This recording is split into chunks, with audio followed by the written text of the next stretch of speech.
Hey guys, tonight we're stripping away the myth. Cleopatra wasn't just the shimmering goddess of beauty you've seen in paintings and movies. Behind the gold, the pearls, and the endless eyeliner, her world reeked, literally. Before we sink into the donkey milk bath together, let me know in the comments where you're tuning in from and what time it is for you. It always blows my mind to think of people tuning in from halfway across the world. Now, dim the lights, let the incense burn, and maybe grab a blanket, though hopefully one fresher than Cleopatra's. The air is thick with perfume, heavy enough to choke on. Sweet resins burn in bronze bowls, masking something less divine. Underneath lurks the sour tang of sweat-soaked linens, chamber pots tucked into corners, and the unsettling aroma of donkey milk left too long in the desert heat. It's not exactly Chanel number 5. It's closer to spoiled yogurt being bravely passed off as a skincare treatment.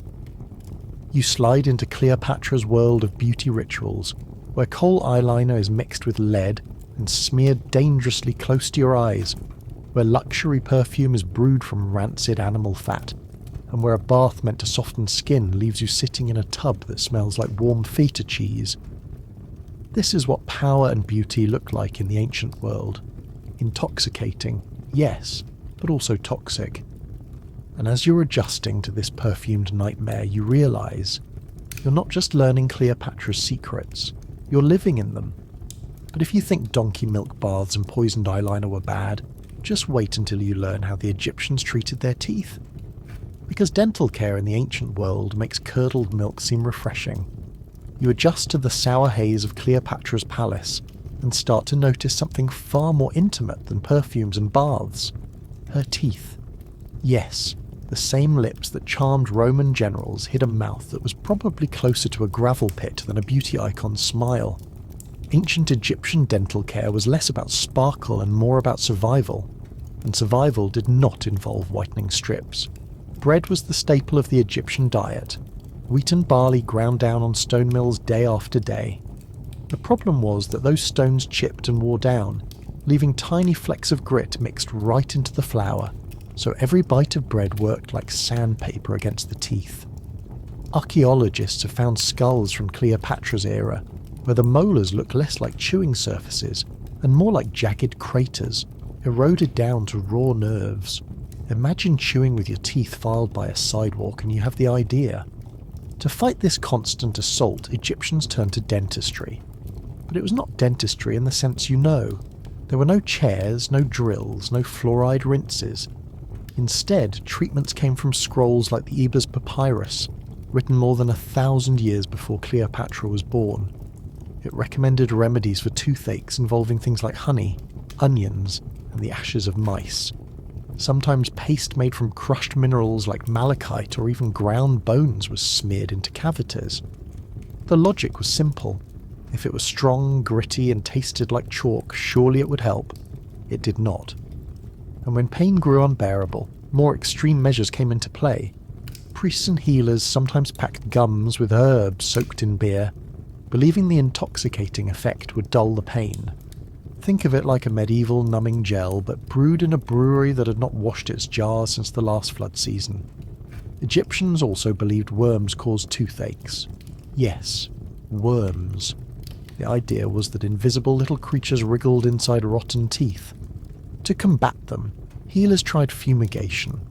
Patients were told to inhale smoke through a reed to drive out the imaginary parasites. The only thing escaping was probably the patient's will to live. You feel your tongue scrape along your own teeth in horror.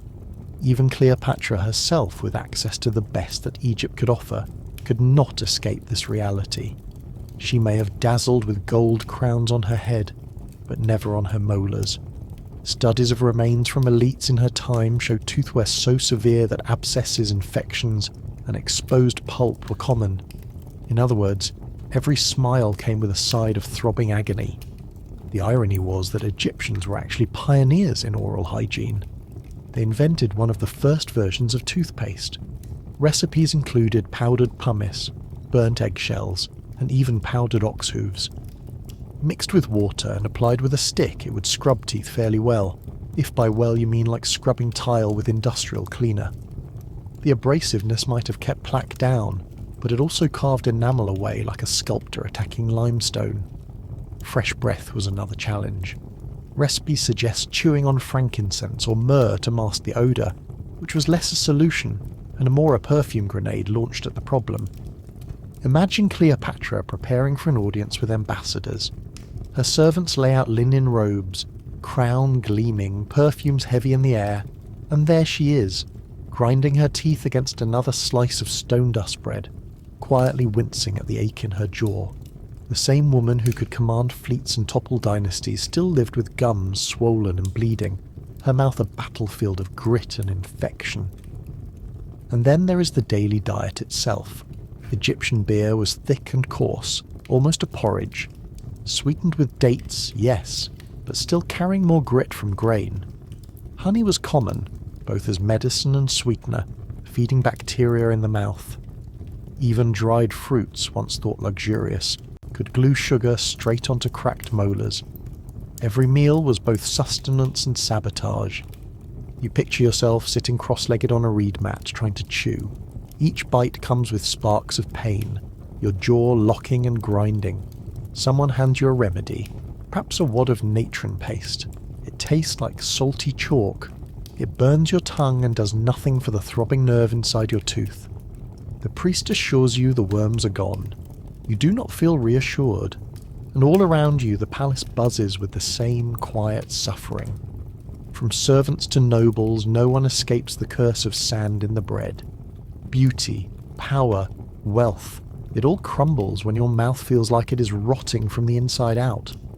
Cleopatra's smile may have been remembered in poetry, but in reality it was probably accompanied by chronic pain and the smell of decay. The more you think about it, the more absurd it becomes.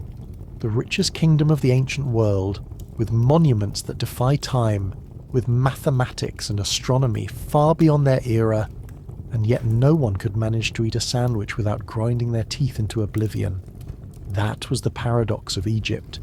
Innovation alongside irritation, splendour alongside stench. And as you sit in the dim heat of the palace, incense burning to cover the sour milk baths and the grease-based perfumes, you realise even the queen herself could not smile without pain. Her beauty was legendary, but her mouth was mortal. Yet bad teeth were only the beginning, because beyond the smile lay another layer of ancient disgust, one stitched directly into her linens and her daily wardrobe. If you thought dentistry was unpleasant, wait until you step inside Cleopatra's closet.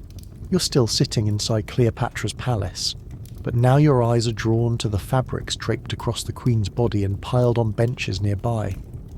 The first impression is dazzling. Fine linen as white as river foam, delicate folds that cling to her shape, shimmering beads stitched in rows. It looks like the picture of elegance, but the closer you lean, the more you realise elegance was a smell before it was a sight. And linen, for all its beauty, was the kind of fabric that absorbed life in ways you would rather not imagine. Egyptian linen was prized because it could be woven thin, almost translucent, a textile spun from the stalks of flax plants pulled out of the Nile soil. The labour to make it was enormous. Flax had to be harvested, soaked, beaten, combed and twisted before a single thread could be woven. The result was a cloth cooler than wool, softer than reeds, and flexible enough to create folds that moved like water. Cleopatra's court demanded linen so fine it was called woven air. The problem with woven air is that it did not forgive human bodies. Sweat, oils, incense smoke and donkey milk residue clung to the fibres and never fully washed out. Laundry in Cleopatra's time was not the cheerful splash of soap and clean water you might imagine. Washing relied on lye made from natron or caustic plant ash, scrubbed into fabric by hand and then rinsed in the Nile. Natron was effective but also harsh, and it weakened fabric over time. For royal linens, washing was kept minimal to preserve the threads, which means the whiter the robe, the less likely it was freshly laundered. Imagine sitting in the Egyptian sun wearing white robes that had been dabbed with perfumes instead of truly cleaned. They looked divine, but they smelled like the ghost of every banquet, bath and sweaty ceremony. that had ever touched them. Even jewellery didn't save the day. Cleopatra was famous for her love of pearls, emeralds and gold, but when pressed against fabric that reeked of incense and sweat, even gold starts to smell like regret. Beaded collars were often strung with faience, a glazed ceramic that chipped over time, leaving sharp edges to catch on skin or fabric. Imagine adjusting your necklace and finding a shard lodged in your shoulder while trying to appear regal. The discomfort was hidden beneath the illusion of power, but it was always there. You picture yourself standing in one of these robes. The fabric clings lightly, but the heat of the palace air makes your skin stick against the fibres. It smells faintly of smoke, faintly of old milk, faintly of human body, all of it woven together into a perfume of the ancient world. Every move shifts the scent like stirring a pot, reminding you that no amount of incense can fully mask the smell of a body wrapped in linen that has seen too many wearings. Egyptians believed linen had sacred properties. It wrapped the dead in tombs, it draped over altars, it clothed priests. For Cleopatra, linen was both a garment and a symbol of divine status. But divinity sweats just like mortals. The irony is sharp. A queen celebrated as a goddess of beauty, moving through her palace with fabrics that smelled like a combination of mouldy bread and burnt resin. Linen may have been woven air, but after a few hours in the Egyptian climate it was woven funk. Worse still, the dyes. Most linen worn by elites was left white, but coloured garments did exist. Blue came from indigo or woad, red from madder, green from mixing yellow saffron with blue plant dyes. These dyes faded quickly in the sun, and to keep them vibrant, fabrics were soaked in mordants like urine. Yes, fresh cloth sometimes carried the tang of fermented bodily fluids, a smell that clung like a curse. It is hard to feel divine when your robe smells like a latrine experiment. And let us not forget footwear. Sandals of leather or woven reeds protected little from the filth of palace floors. Remember, chamber pots were discreet but never entirely contained. Servants padded barefoot across limestone tiles with traces of waste, food scraps, and incense ash, then set those same sandals back at the queen's feet. Every step through the palace was a step through invisible residue, tracked right into Cleopatra's throne room. The more you imagine it, the harder it is to see the glamour. Silk would not arrive in Egypt until long after Cleopatra's reign, so linen and wool were the staples. Wool was scratchy, warm, and considered impure in many temple contexts. Linen was the alternative, but it was fragile and smelled quickly. Cleopatra may have appeared radiant in her portraits, but in person she was probably surrounded by a faint cloud of sour-scented fabric, beads that left green stains from copper alloys, and sandals smeared with invisible palace debris. You shift uncomfortably in your own imagined robes, wondering if servants ever whispered behind her back. Not about politics or lovers, but about the unmistakable smell of cloth that had been perfumed but never washed enough. The sweet resins could only disguise so much. Everyone in the palace knew. They all lived in the same atmosphere, the same humid layers of sweat-soaked fabric and sour perfume. Cleopatra may have ruled an empire, but she still sat in her throne, smelling vaguely like a laundry basket left too long in the sun. It is almost funny when you think about it. The same civilization that engineered the Great Pyramid, aligned temples to the stars, and embalmed bodies to last millennia could not find a way to make laundry smell pleasant. Linen was sacred, but sacred did not mean clean. The elegance of Egyptian textiles was a surface illusion, maintained for ritual and politics, but never for comfort. And for Cleopatra, it was part of her daily life. Every robe was a reminder that beauty always carried a price, and sometimes that price was the smell of old sweat preserved in fine threads. You take a breath through your nose, trying to imagine the true scent of her court. Not the airbrushed Hollywood version, but the real mixture of incense smoke, donkey milk, natron soap, unwashed linen, and the faint tang of Nile water residue.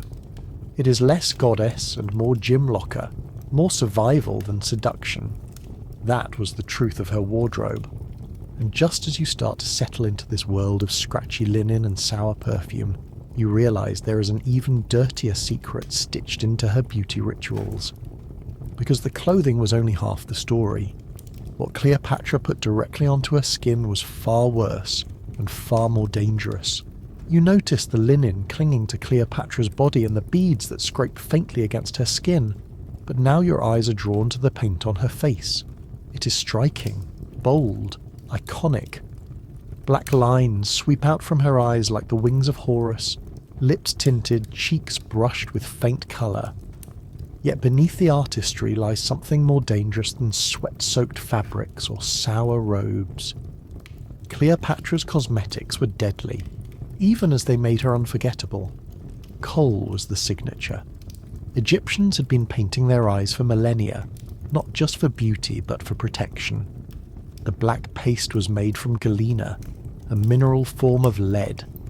Ground down and mixed with animal fat or plant oils, it created a thick pigment that could be shaped into dramatic lines. Cleopatra's portraits and coins show her wearing it boldly. The effect was mesmerizing, but the substance itself was poison. Lead absorbed slowly through the skin, accumulating in the body over years. The dizziness, headaches, and weakness that often plagued Egyptian elites may not have come from stress alone. They were symptoms of fashion. The irony is that Kohl was believed to heal. Texts describe it as protection against the glare of the sun, the bites of flies, and even eye infections. Some modern researchers suggest trace amounts of lead salts might have stimulated immune responses, making it mildly antibacterial. But the cure came with a cost. Each application laid down another layer of toxic metal, just millimeters from the bloodstream. Cleopatra may have been enhancing her beauty even as she slowly poisoned herself. The colours did not stop at black. Green pigments were common too, often made from malachite, a copper-based mineral ground into powder.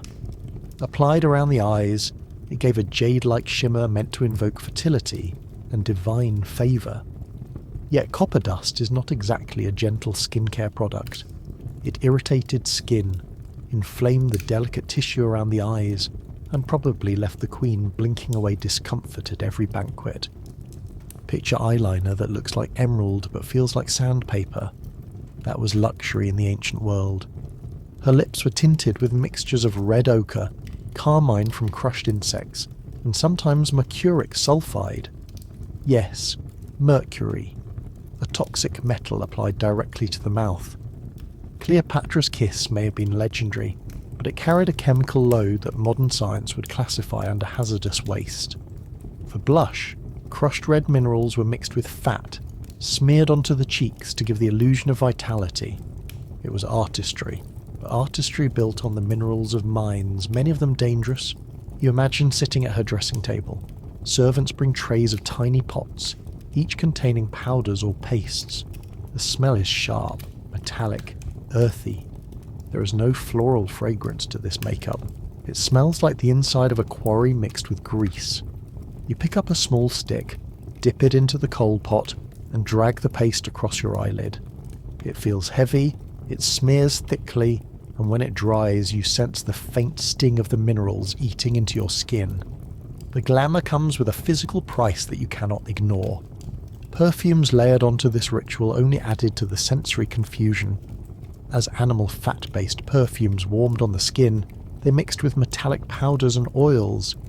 The scent was strong, sometimes intoxicating, but always a little rancid. Cleopatra did not simply smell sweet. She smelled like a battlefield of odours, resin-fighting fat-fighting sweat, all of it clinging to skin that was painted in toxic minerals. Even nails and hair were not spared. Henna was applied to fingernails to stain them red-brown, a mark of wealth and beauty. Hair could be darkened with indigo or soot, or oiled heavily with castor oil to keep it shining. But oil trapped dirt, and without shampoo, hair quickly grew heavy, sticky, and sour-smelling. Wigs were common too, braided and adorned with beads. They looked impressive, but were magnets for lice. especially in the crowded atmosphere of a palace filled with servants, pets, and livestock nearby. A golden wig might gleam in the torchlight, but it also itched. Cleopatra's beauty routine was not a quick morning ritual, it was an ordeal. Grinding minerals, mixing pastes, applying them carefully, reapplying when sweat or heat broke them down, and every step added more toxins, more irritants, more grit. To look divine meant to feel deeply uncomfortable. Beauty was endurance. You press your own fingers against your temples, imagining the weight of lead and copper pressing into your skin day after day. Headaches must have been common. Irritated eyes, cracked lips, inflamed skin. These were not accidents. They were the byproducts of what was considered alluring. Cleopatra's painted face was a masterpiece, but masterpieces are often made with dangerous pigments. Renaissance painters suffered from lead paints centuries later. Cleopatra lived with them on her skin daily. The strange part is how normalized it was. Everyone in elite society did the same. Men painted their eyes too, though less dramatically. Priests, nobles, servants, all wore kohl as both decoration and medicine.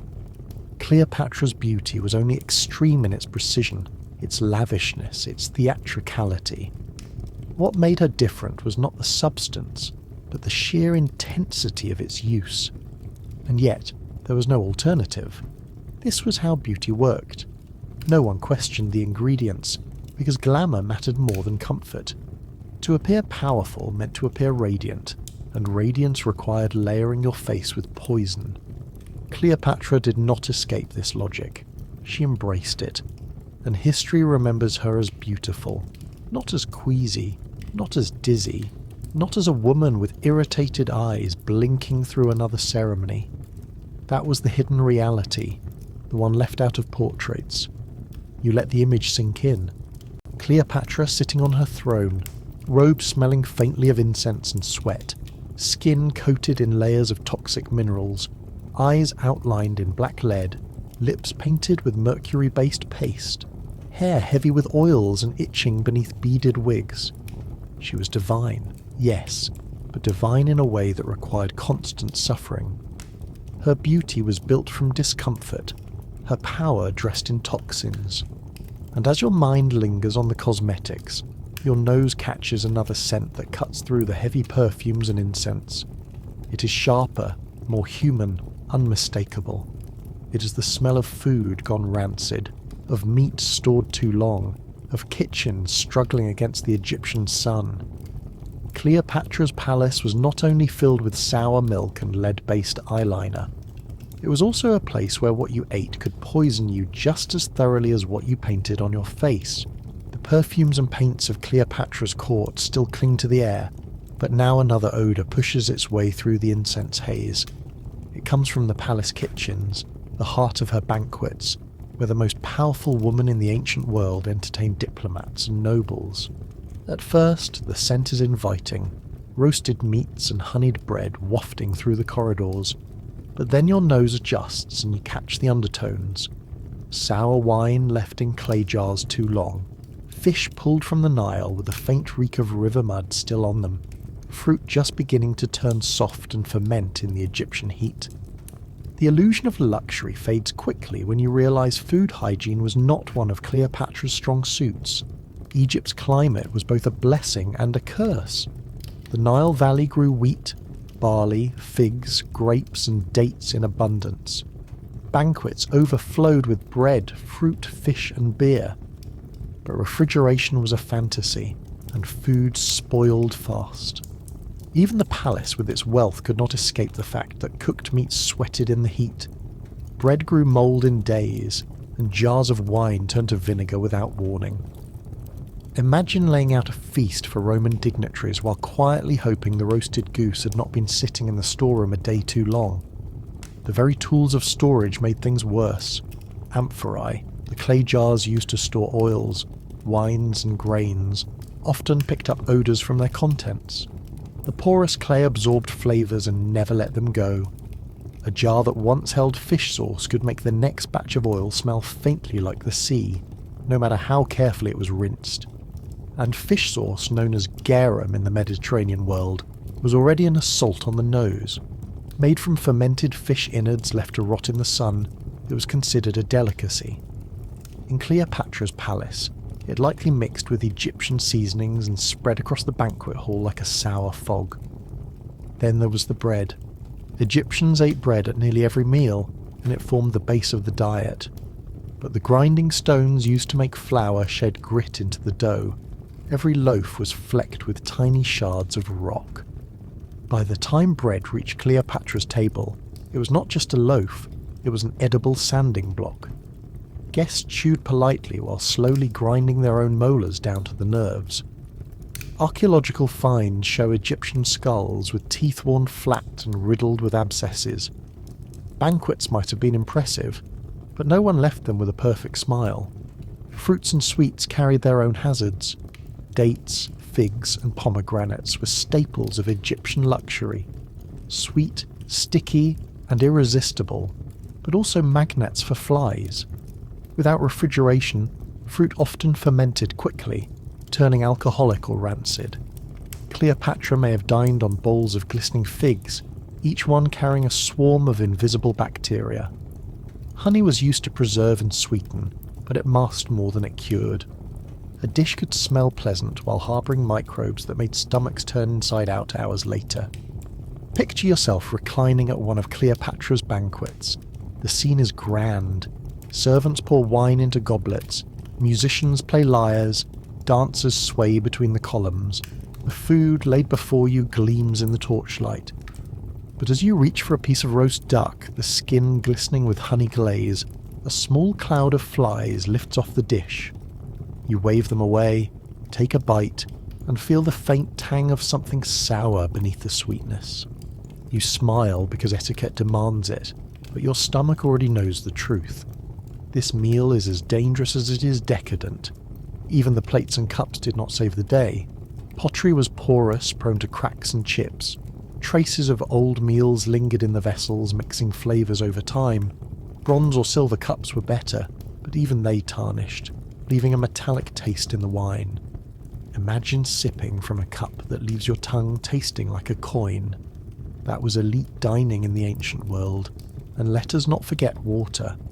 The Nile was the source of life, but it was also a floating soup of silt, fish waste, and human refuse from villages upstream. Boiling helped, but often the water was simply mixed with beer or wine to mask the taste.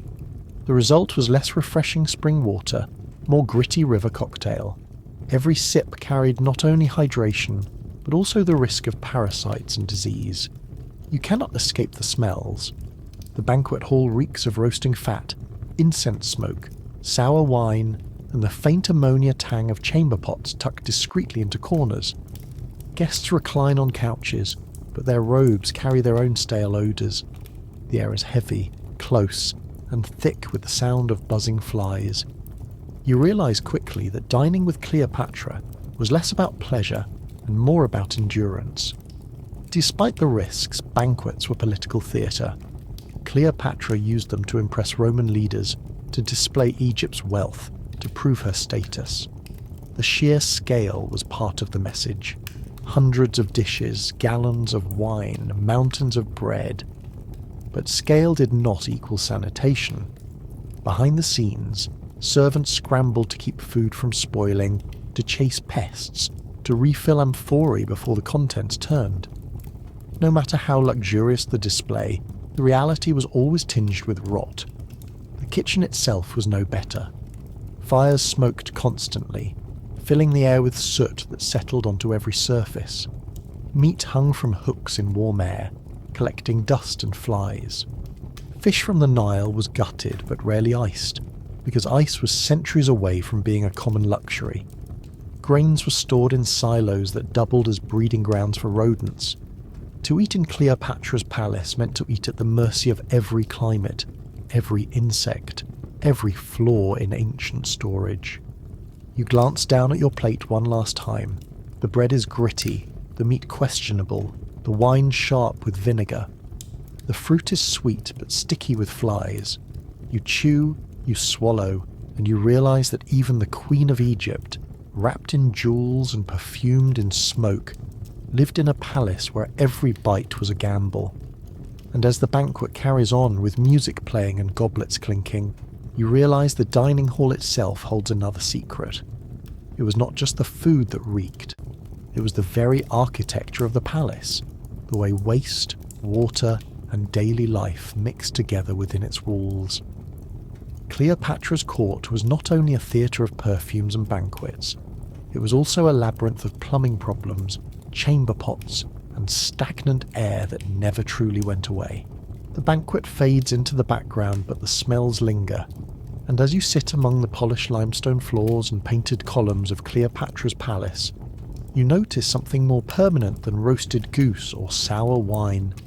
It is the smell of daily life, the unavoidable truth of waste and water in a palace where hundreds of people lived, worked, ate, and relieved themselves every single day. The opulence of the Ptolemaic court sat on top of a foundation that was anything but clean. Egyptians had been dealing with sanitation for thousands of years. By Cleopatra's time, entire cities had grown along the Nile, dense and crowded, filled with people, animals, and all the mess they produced. The Nile itself was both saviour and curse.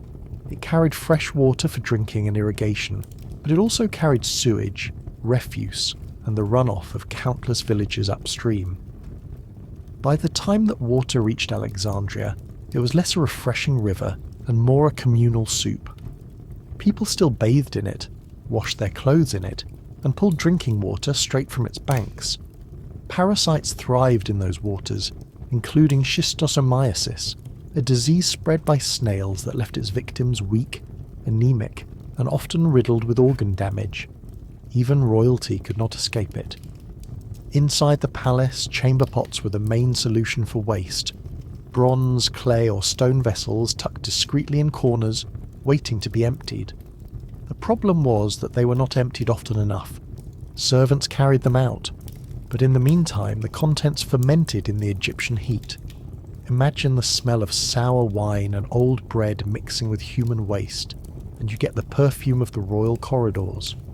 Incense was not just decoration, it was necessity. It did not banish the odours, it only battled them. Some larger houses and palaces had primitive drainage. Channels cut into floors allowed liquid waste to flow into basins or out into streets. In theory, it helped. In practice, it created stagnant pools where flies and mosquitoes thrived. Malaria was a constant threat, carried by insects that bred in the very water meant to clean.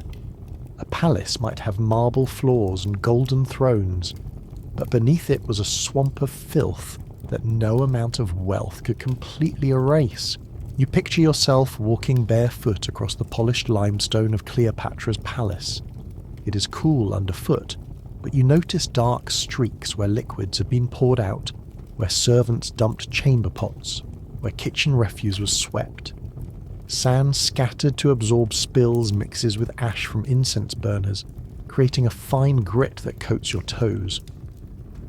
The cleanliness of the palace was always a veneer. Beneath it, every surface carried traces of life that refused to disappear. Public baths existed in Alexandria, modelled after Greek traditions. They offered heated rooms, pools, and communal washing. But bathing was not a daily ritual.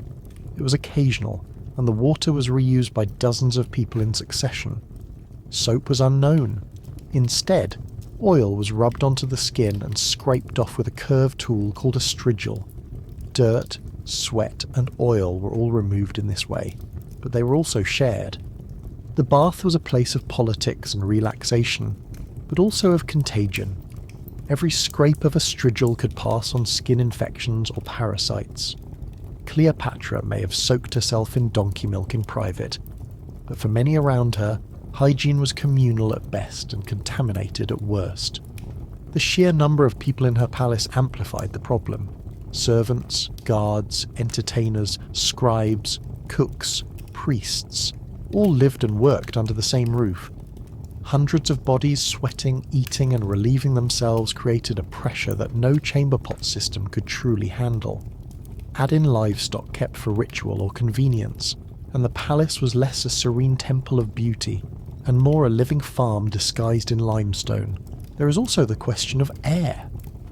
Egyptian architecture relied on open courtyards and high ceilings to let heat rise and breezes circulate. But in practice, the combination of cooking smoke, incense smoke, and human odour turned the palace into a haze. Respiratory issues were common. Soot clung to lungs as easily as it clung to walls. Modern studies of mummified lungs have found traces of smoke damage consistent with a lifetime spent inhaling indoor fires. Cleopatra's palace was no exception. Every banquet, every brazier, every torch left behind its invisible toll. The irony is that Egyptians valued cleanliness highly. Priests shaved their bodies, washed multiple times a day, and wore fresh linen for rituals. Soap-like substances made from natron and ash were used to scrub skin. Perfume oils were poured overhead so that scent trickled down through the day. Yet these rituals were limited by resources. Water carried parasites. Natron burned the skin. Oils grew rancid quickly. Cleanliness was an ideal, rarely a reality. The palace reflected this contradiction, outwardly gleaming, inwardly festering. You let your imagination settle into the rhythm of daily palace life. Servants carry an amphorae of water, setting them in courtyards. Within hours, the water turns cloudy with silt and faint algae. Chamber pots wait to be carried out, buzzing with flies. Incense smoke thickens in an attempt to overpower the odours, but it only layers sweet over sour. Guests recline on couches, sandals leaving tracks of dirt across polished stone, while just outside drains trickle with waste into the streets. This was not an accident. This was the system. And yet Cleopatra ruled from within it. She sat on a throne above a floor, scrubbed but never truly sanitized, breathing air filtered by incense but not by hygiene, drinking water that carried as much risk as relief. Power in the ancient world was never sterile. It was opulence balanced precariously on the edge of rot. As you take in the full picture of palace sanitation, you realize something even more unsettling. The palace may have been uncomfortable, but it was still a paradise compared to the city outside its walls.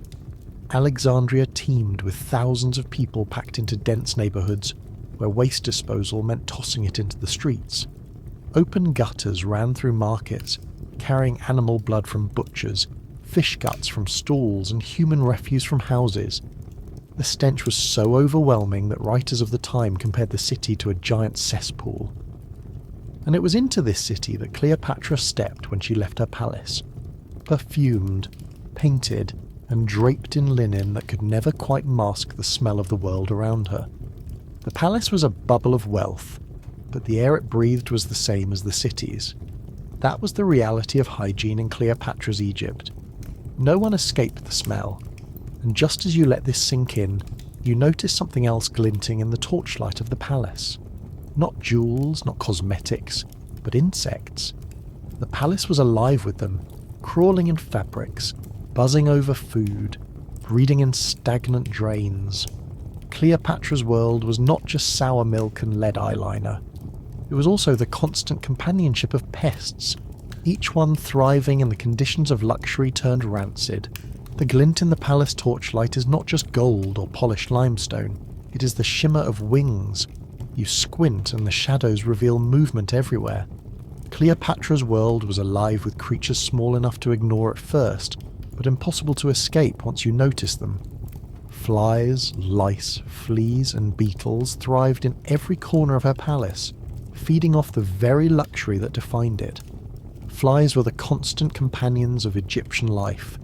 The Nile, with its marshes and pools, bred them in clouds. Kitchens with hanging meat and bowls of honey were like temples to their worship. In fact, flies were such a nuisance that the Egyptians turned them into symbols. Soldiers who showed bravery in battle were rewarded with tiny golden fly pendants, an honour that ironically immortalised the very insect that drove everyone mad. Imagine earning a medal shaped like the same pest that spends half its life trying to land on your dinner. That was Egypt's idea of valour. Inside Cleopatra's palace, flies swarmed over food and refuse no matter how often servants waved them away. banquets attracted them in droves. Bowls of figs, jugs of wine, roasted meats, all humming with wings. They carried disease from waste pits to the dining table without hesitation. A fly could land on a chamber pot one moment and a queen's plate the next. Incense may have masked the smell, but it never drove away the insects. They were as permanent as the limestone walls themselves. Then there were lice. Linen may have been cooler than wool, but it was no barrier against these parasites. Wigs, so common among the elite, were prime real estate for colonies of lice. Beads and braids provided hiding places. Oils created sticky warmth, and hairpieces passed from servant to mistress spread infestations with ease. Archaeologists studying mummies from Egypt have found lice eggs still clinging to hair thousands of years later. That means Cleopatra's carefully styled hair could have been crawling beneath the surface, itching and biting even as she reclined in royal splendour. Fleas thrived too, carried by palace animals and household pets. Cats were sacred, dogs were companions, and livestock sometimes lived within the palace complex. All of them brought fleas. These insects did not discriminate. They jumped from fur to linen, from servant to queen, leaving red welts on every ankle and arm. Without modern remedies, scratching was the only solution, and scratching invited infection. Even in her most intimate moments of luxury, Cleopatra was likely accompanied by the faint tickle of flea bites. You feel the crawl on your own skin just imagining it. The idea that the Queen of Egypt, draped in pearls and gold, lived with the constant irritation of insects is both absurd and undeniable. Every palace, no matter how wealthy, was a haven for parasites. Bedbugs added their own misery. Mattresses were made of straw, reeds, or wool stuffing, rarely changed, often damp from sweat. Perfect conditions for colonies of small, biting insects. Once they settled into the cracks of wooden frames or the folds of bedding, they were nearly impossible to remove. Cleopatra may have rested her head on pillows stuffed with feathers, but even that did not save her from the nightly crawl of tiny creatures waiting for darkness to feed. And then there were the beetles. Egyptians had long admired the scarab beetle, even worshipping it as a symbol of the sun's rebirth.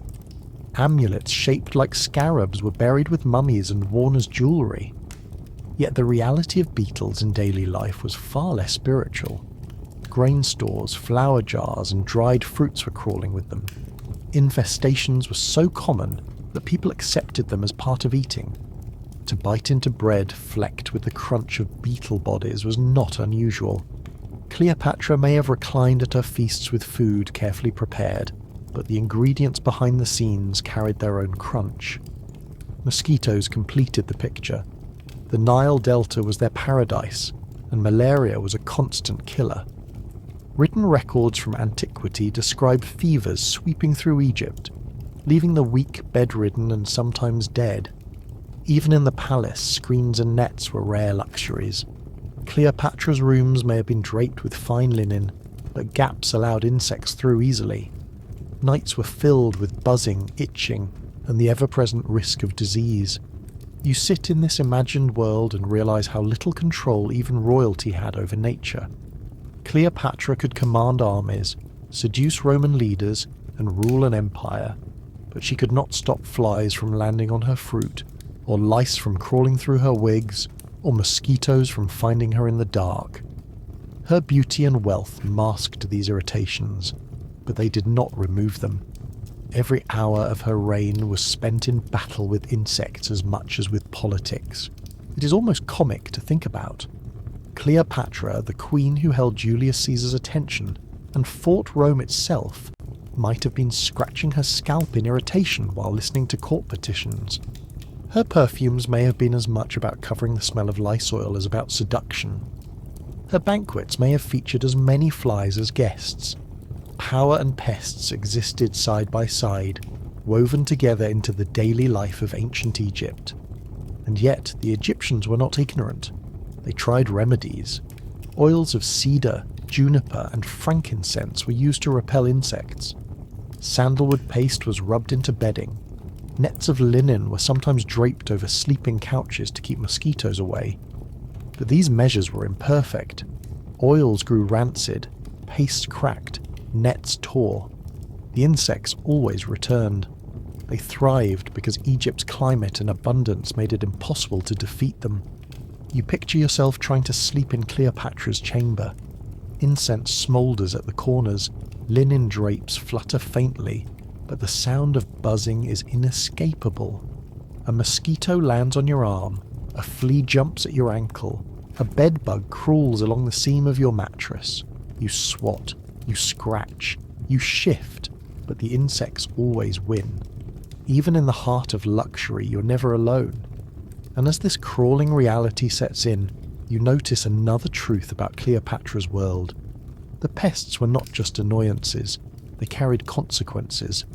Flea bites opened skin to infection, mosquitoes spread malaria, lice weakened the body, flies carried disease to food. The insects were more than irritations, they were threats, woven into every banquet, every bed, every robe. Cleopatra's beauty, her power, her legend, all existed in spite of a constant battle against the creatures that ruled her palace as surely as she did. You try to shake the feeling, but the itch lingers, and as you do, your attention shifts to something else buzzing at the edge of her world. Not insects this time, but animals larger, louder, and just as hard to control. Because Cleopatra's palace was not only alive with pests, it was filled with creatures of fur, feathers, and scales. Sacred, symbolic, and sometimes downright unsanitary, they were part of her daily life in ways modern imaginations rarely picture. The buzzing of flies fades, but the palace is far from quiet. There are other sounds now, low growls, chirps, rustles, and the faint scrape of claws on limestone. Cleopatra's world was never human alone. Animals shared her palace, revered as sacred symbols, pampered as companions, or sacrificed in rituals. To modern imagination, this might sound exotic. In practice, it was noisy, smelly, and almost impossible to keep clean. Cats were everywhere. Egyptians had worshipped them for centuries, seeing in their sleek movements the grace of the goddess Bastet. To harm a cat was a crime so serious that entire riots were recorded when foreigners dared offend them. Cleopatra's palace likely overflowed with cats, sleek and aloof, weaving between servants' legs, climbing onto couches and prowling kitchens. They controlled mice, yes, but they also left behind their own offerings in corners and courtyards. Without litter boxes or controlled breeding, the smell of cat urine was inescapable. Ammonia burned the nose as strongly as any incense. For all their sacred status, palace cats were both protectors and polluters. Dogs had their place too. Hunting hounds and lapdogs were common companions for elites. Reliefs show slender hunting dogs not unlike greyhounds, lean and fast, used for chasing gazelles and hares. Inside the palace, smaller breeds served as lap warmers, yet they were not house-trained in the modern sense. Dog droppings mixed with the already crowded refuse of palace life, adding another layer of stink to the limestone floors. Scraps thrown from banquets encouraged begging, barking, and the constant scuffle of paws underfoot. Birds added to the chaos. Geese, ducks, and pigeons were both sacred and practical, raised for ritual or as food.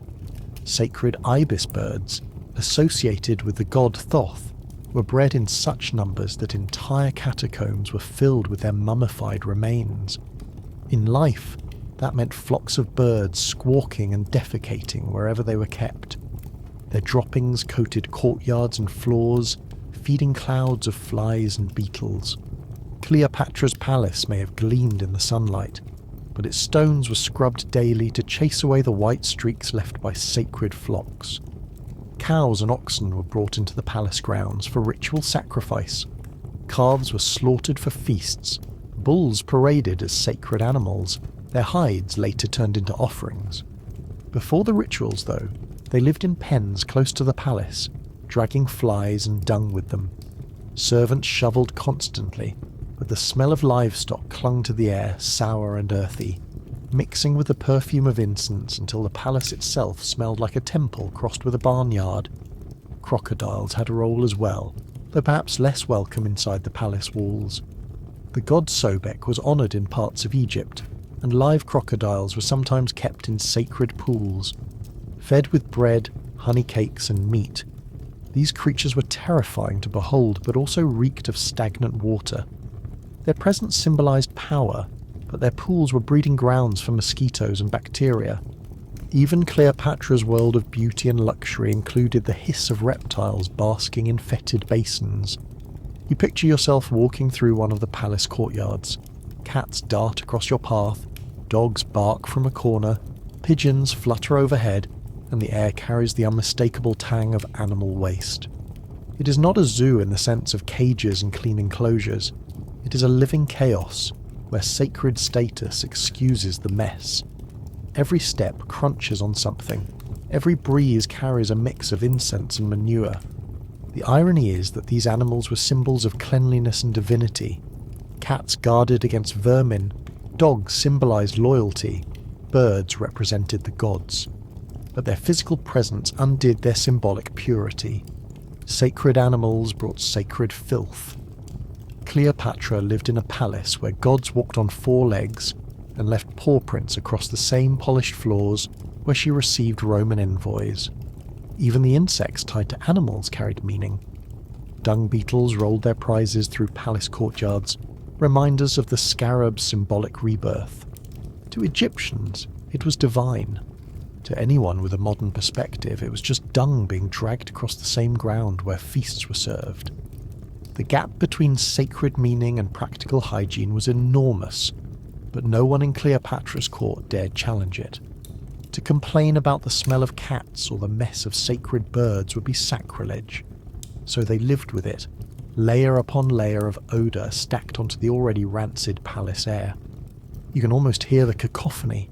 Cats yowling, dogs barking, birds screeching, cows lowing, crocodiles hissing. Cleopatra's palace was a symphony of sacred noise, each note accompanied by its own smell. Add to that the scratching of fleas, the buzzing of flies, and the scuttling of beetles, and the grandeur of the palace dissolves into something closer to a barn filled with incense burners. Yet Cleopatra leaned into this world. Animals were woven into her image as queen. Paintings and reliefs show her with sacred cats, with birds, with symbols of Sobek. Her power was amplified by association with the divine, even if it meant tolerating fleas in her wig and bird droppings on her marble. The discomfort was secondary to the symbolism. To be surrounded by animals was to be surrounded by gods, no matter the smell. You take a step back and let the whole scene settle into focus. Cleopatra, painted in lead and copper, perfumed in rancid oils, draped in unwashed linen, dining on gritty bread, scratching flea bites beneath her pearls, and all the while sharing her palace with cats, dogs, birds, oxen and crocodiles. It was divine and disgusting at once. Power built on a foundation of creatures that filled her halls with noise, odour and parasites. And as you absorb this truth, another thought strikes you. Animals were not the only sacred burdens of the palace. The rituals themselves, the offerings, the sacrifices, the smoke of burning flesh, and the blood spilled in temple courtyards added their own stench to Cleopatra's world. To understand the hygiene of her reign, you cannot stop at her animals. You must step into her rituals, where sanctity smelled more like butchery than divinity. The owls of cats and squawks of birds fade into the distance, replaced by a different sound. It is the chant of priests, low and rhythmic, echoing against stone walls.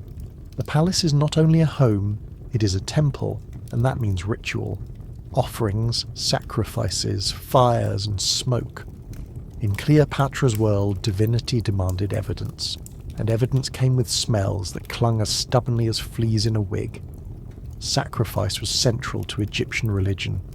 Animals were offered daily in temples, their bodies dedicated to the gods.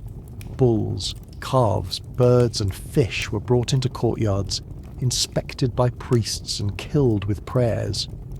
The meat was then burned or cooked, the smoke rising toward the heavens as a fragrant gift. At least that was the theory. In practice, It was more like living inside a permanent barbecue where the grill was rarely cleaned. The scent of roasting flesh and singed hair filled temple air, mixing with incense in an attempt to disguise it. The result was a smell equal parts divine and nauseating. Archaeological remains show just how large this system was.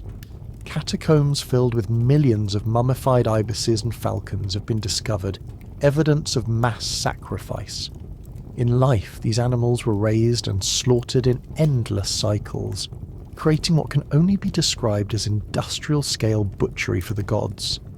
Imagine being a priest shoveling through piles of feathers and blood every day, while still wearing spotless linen robes. The illusion of purity was strong, but the reality was messy. In Cleopatra's Alexandria, rituals were theatrical. Incense burners blazed, braziers smoked, drums beat, and animals were paraded before being killed. To stand in such a ritual was to choke on smoke, while your nose filled with the smell of fresh blood mixing with old heat. Priests daubed altars with fat and oils, leaving greasy streaks that attracted insects by night. The sacred became sticky, and the smell clung to robes long after the ceremony ended. You imagine yourself standing in a temple courtyard as one of these ceremonies unfolds. The sun beats down, the braziers roar, and sweat drips down your neck. Priests chant as oxen low in the background, their cries silenced only by the knife. The metallic tang of blood hits your nostrils instantly, sharper even than the incense. It runs into channels cut into the floor, designed to carry it away, but the heat thickens it, turning the air into a stew of iron and smoke. The crowd cheers as the offering rises skyward, but all you can think about is how long it will take for the smell to fade from your hair. Mummification extended the theme of ritual hygiene gone rancid. While embalming was an art form reserved for the dead, the same ingredients filled Cleopatra's palaces and temples. Natron, a naturally occurring salt used to dry bodies, was stored in heaps that smelled faintly of decay after repeated use. Oils, resins, and bitumen added to the process, creating a perfume that was supposed to preserve but often smelled like a tar pit. Cleopatra herself would have walked through spaces where embalmers worked, catching the mingled aromas of divinity and decomposition. Even perfumes used in rituals were not free from grime. Kifi, a famous temple incense, was made from honey, raisins, wine, myrrh, and resins. Mixed together, it created a rich, sweet smell that lingered in the air. But honey fermented, raisins soured, and storage jars leaked. Priests may have intended Kifi to smell heavenly, but more often it carried undertones of rot. Cleopatra's temples were clouded with it daily, a haze of sticky sweetness that coated skin and lungs. The sheer frequency of ritual magnified the problem. Every day required offerings. Every festival demanded larger displays. Special occasions meant entire herds of cattle sacrificed, their hides stripped and bones stacked high. Disposal was a challenge. Some remains were consumed by priests or burned, but much of it piled up in refuse pits where it decayed in the heat. The holy act of sacrifice left behind the very earthly problem of rotting flesh and buzzing insects. You cannot help but imagine the impact on Cleopatra herself. She might enter a temple, radiant in gold, pearls glinting in the light, only to be enveloped instantly by a fog of smoke, blood, and incense. Her jewels gleamed, but her nose twitched. Her linen robes carried the smell home, no matter how many perfumes she applied. Even the divine queen could not separate herself from the stink of devotion. The irony is sharp. The very rituals designed to honour the gods created conditions that bred filth. Burning fat smoked into lungs, blood drew flies, incense tried and failed to mask it. Religion was everywhere in Egypt, woven into politics and daily life, which meant so were its smells. For Cleopatra, power came with sacrifice, and sacrifice smelled like scorched offerings and sour incense. The palace itself doubled as a ritual space, so she did not escape the odours by going home. Offerings were made in private shrines, animals killed in courtyards, incense burned in chambers. Wealth did not buy her silence from these sounds or freedom from these smells. It bought her proximity. She lived at the centre of it, enthroned above the very rituals that soaked her palace floors in grease and smoke. And just when you think the ritual stench is overwhelming enough, another layer reveals itself. The priests who performed these ceremonies lived in strict purity rules, shaving their bodies and washing constantly. But they carried with them the odours of their work, the residue of blood and resins. They served as living reminders that sacredness was rarely clean. When Cleopatra consulted them, she was as close to the gods as any mortal could be. She was also as close to the smell of charred ox fat and sticky honey incense as anyone could stand. You let the scene settle, the chants, the smoke, the iron tang of blood, the sweetness of fermenting incense. Cleopatra's Egypt was a theatre of ritual, but its stagehands worked with meat, fire and salt. Every act of devotion was also an act of hygiene disaster, and as the ritual smoke clears in your imagination, you catch another scent drifting through the palace corridors. Not blood, not incense, but something distinctly human. It is the smell of sweat thickened by Egyptian heat, of bodies pressed together in crowded spaces, of unwashed skin beneath robes of linen. Cleopatra's world was not only defined by the rituals of the gods, it was built on the constant odour of the humans who served, who guarded, who worked, and who sweated endlessly in her name. The incense smoke still lingers, but it can no longer hide what lies beneath. Human odour. The smell of sweat thickened by heat, clinging to robes, pooling on skin. Cleopatra's palace was not an air-conditioned sanctuary of cool marble. It was a furnace of bodies pressed together, each one leaking salt and oils into the air. The queen may have been perfumed with frankincense and rose oil, but she lived in a haze of sweat that no amount of luxury could erase. Egypt's climate was relentless. Summers baked the land with temperatures soaring well over 100 degrees. Shade offered little relief when humidity from the Nile clung to the air. Everyone sweated constantly. Labourers toiled in courtyards, servants ran errands, guards stood in armour under the sun. Each one added another layer of odour to the palace atmosphere. The idea of fresh linen was laughable when sweat soaked through it within an hour. Deodorant in Cleopatra's world meant oils and perfumes. Recipes survived describing mixtures of cinnamon, frankincense, myrrh, and citrus blended into pastes. Applied to armpits, they masked odour temporarily, but they also grew rancid. Animal fat, often used as the base, spoiled quickly in the heat. A body that was meant to smell of sweet resins instead carried undertones of spoiled butter. Cleopatra may have been wrapped in luxury, but even she would have struggled to escape the sour-sweet haze of ancient deodorant gone bad. The human body itself was seen differently in ancient Egypt. Sweat was not just discomfort, it was part of life, part of existence under the sun god Ra. Priests shaved their entire bodies to avoid lice and washed daily with natron, but even their constant bathing could not eliminate odour.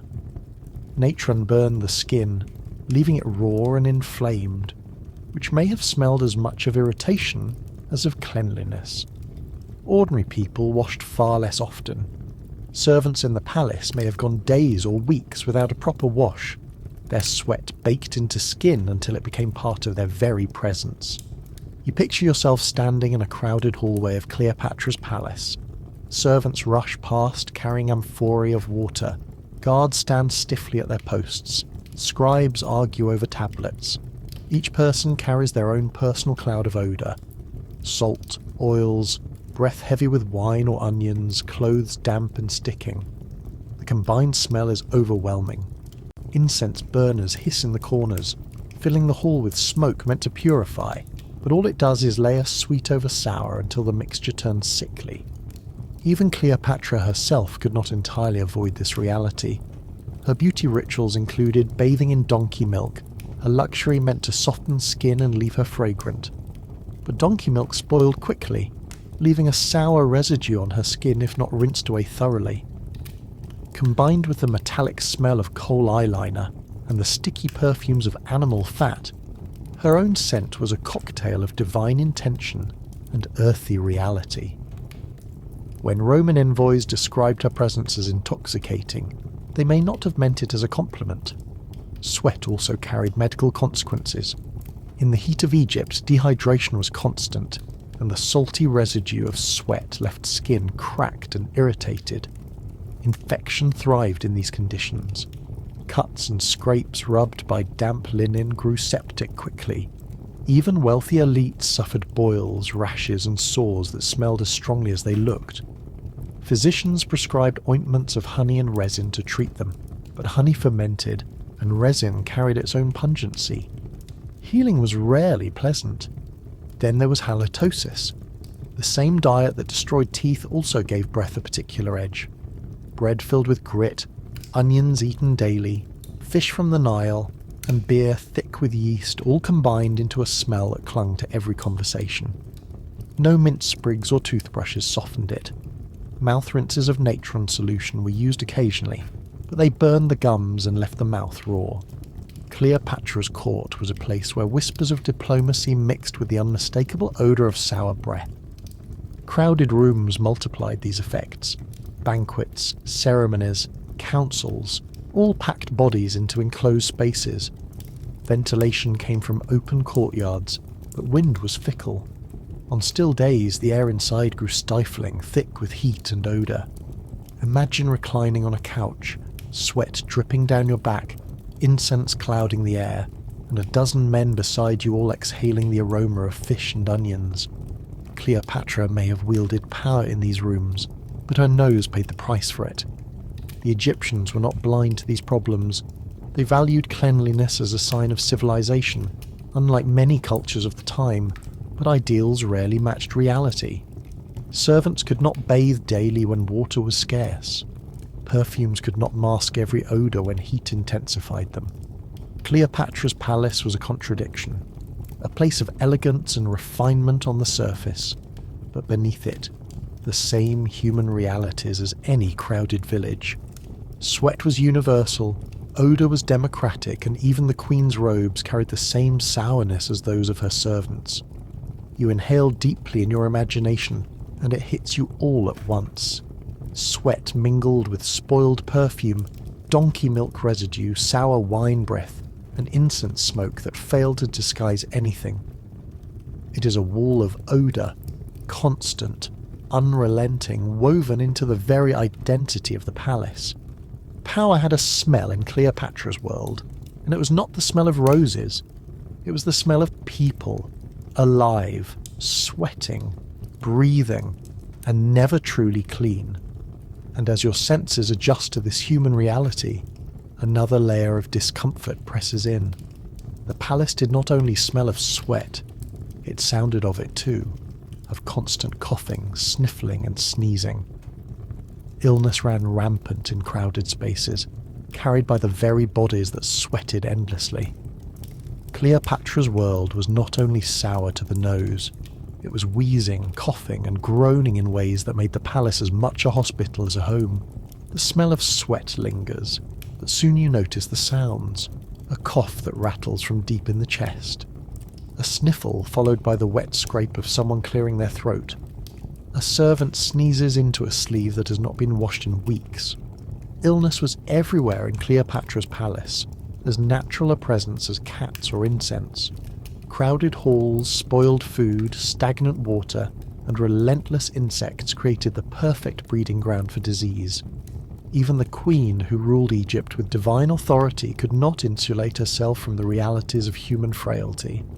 Fevers were common. Malaria haunted the Nile Delta, carried by mosquitoes that bred in stagnant pools.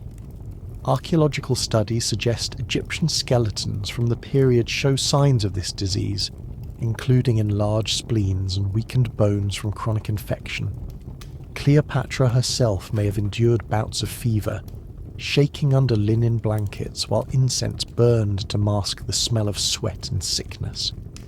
Servants fanned her to keep flies away, but the disease remained in her blood, as permanent as her throne. Tuberculosis was another unwelcome guest. Crowded housing and smoky fires created the perfect environment for its spread. People coughed constantly, their lungs filling with phlegm, their ribs aching with every breath. Without treatment, it lingered for years, turning bodies frail and emaciated. In the palace, it would have echoed through the corridors, every cough a reminder that grandeur could not silence disease. Digestive troubles were constant. Food spoiled quickly, meat rotted, beer fermented unpredictably, and bread carried grit that tore at the stomach lining. Parasites thrived in undercooked fish and contaminated water. Intestinal worms were so common that they were almost expected. Egyptian medical papyri described treatments involving ground dates, garlic, and honey, a mixture meant to purge the worms. The cure was as unpleasant as the disease, often causing diarrhea that made palace life smell even worse. Imagine sitting through a banquet while half the guests were quietly battling their bowels.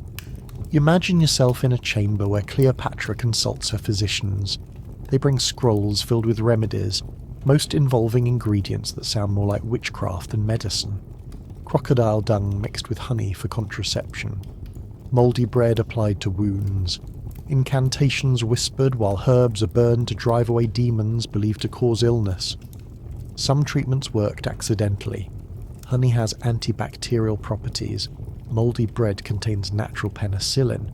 But most did little more than add new smells to an already suffocating atmosphere. Dental disease added to the misery. We already know the grit in bread destroyed teeth, but infections spread beyond the mouth. Abscesses swelled, pus drained, and pain radiated through jaws and skulls. With no antibiotics, even a simple toothache could turn deadly. The smell of rotting gums mixed with incense and sweat. A constant reminder that hygiene was not just about baths and perfumes. It was about survival against decay. Childhood diseases cut through every level of society. Measles, smallpox, and dysentery did not care about status. Infants and children in the palace were as vulnerable as those in the city streets. Survival was a coin toss, and families buried more children than they raised. Cleopatra herself had children, and though history records their political importance, their childhoods were almost certainly marked by sickness. Imagine the Queen of Egypt rocking a feverish child while incense and prayers filled the air, powerless against microbes she could not see. Skin ailments thrived in the heat, rashes from sweat, boils from infection, fungal growth in damp folds of skin. Remedies involved pastes of ochre and oils, sometimes effective, often irritating. Priests prescribed purification rituals, shaving the body and scrubbing with natron, but natron burned open sores and left skin raw. To look at Cleopatra's polished portraits is to see perfection.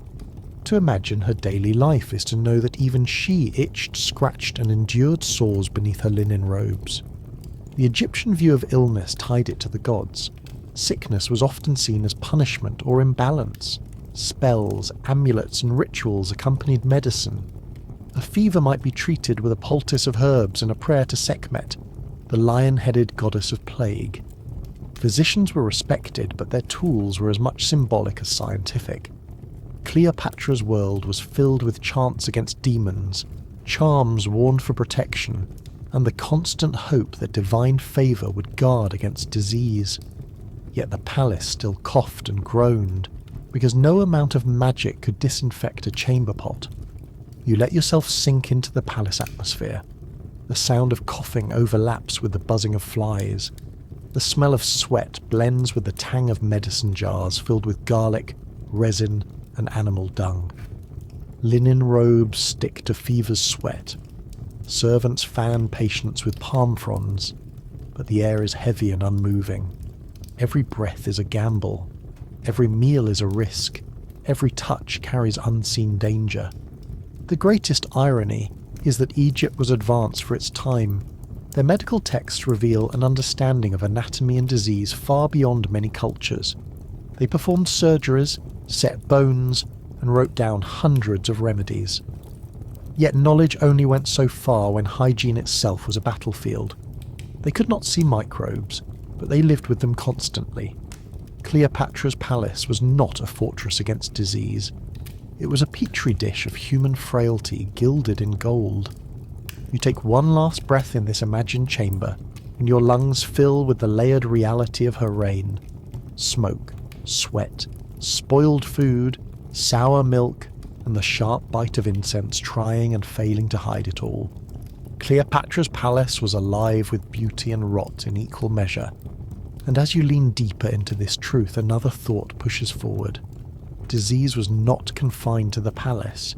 It spread through Alexandria's crowded streets, through its markets, through its theatres, and straight back into the palace again. If you want to understand how truly disgusting Cleopatra's hygiene world was, you need to step outside her throne room and into the streets of her city, where humanity's filth mixed with empire's pride on every corner.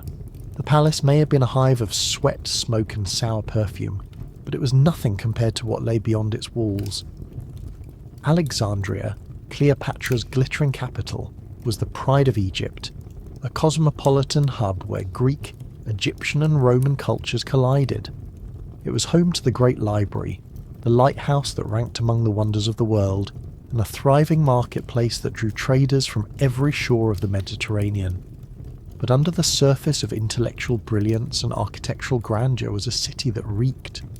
The streets were the arteries of Alexandria, and they carried more than trade. Waste disposal meant tossing refuse into alleys or open gutters that lined the roads. Human waste, animal dung, fish guts, vegetable peelings, rotting fruit, all dumped into the same channels. The result was a perpetual river of filth, sluggishly moving when water was thrown in, drying into crust when the sun baked it.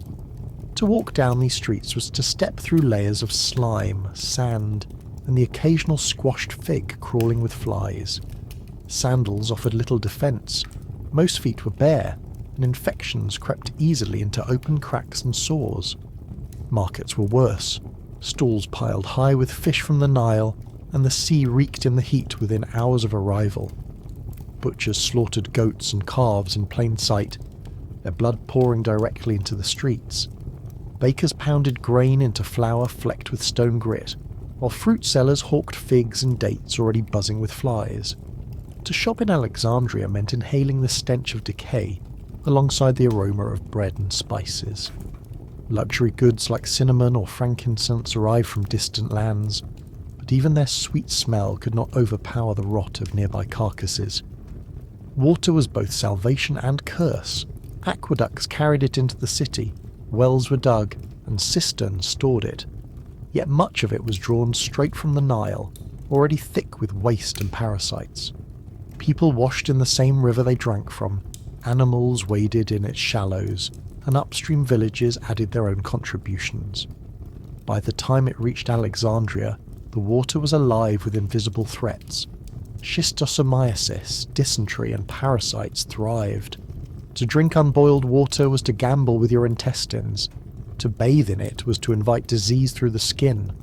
You picture yourself walking through the city on a summer afternoon. The sun is relentless, the air shimmers with heat, and the smells hit you like a wall. Fish rotting on stalls, blood drying in the dust, sweat pouring from bodies packed shoulder to shoulder, and the ever-present tang of open sewers. Children run barefoot through puddles that are less water and more liquid mystery.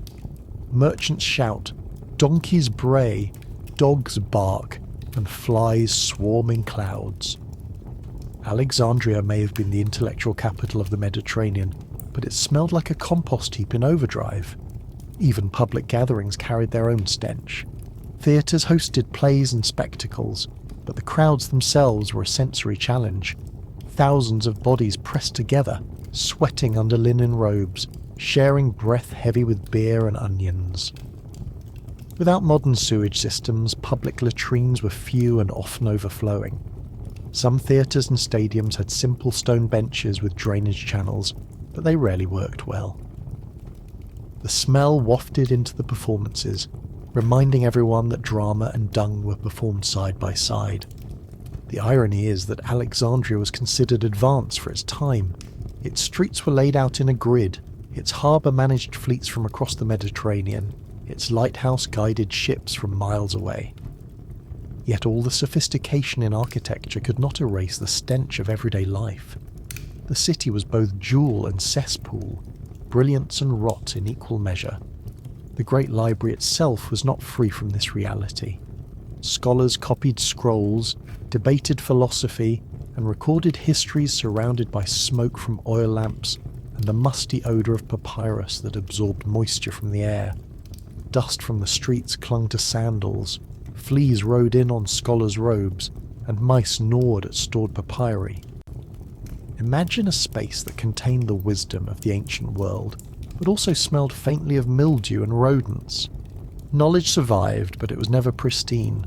Even Alexandria's pride, the great harbour, had its own filth. Ships unloaded goods alongside refuse, dumping bilge and waste into the water. Fishers gutted their catch on the docks, their scraps feeding gulls and rats alike. Sailors brought diseases from distant ports, carrying them into the city's taverns and brothels. The harbour stank of salt, fish, tar and sewage all at once. For Cleopatra, whose power rested on the wealth of this port, the smell was unavoidable. You let your imagination take one final stroll through the streets. A philosopher lectures under a colonnade, his words rising above the buzz of flies. A priest hurries to the temple, sidestepping piles of animal dung. Merchants haggle over figs already softening into rot. Children splash in water channels that shimmer with oil and waste. Alexandria is alive, but it is alive in the way a compost heap is alive. It ferments, it smoulders, it feeds itself on its own refuse. And this is the world that poured into Cleopatra's palace. Servants carried food from markets that swarmed with flies.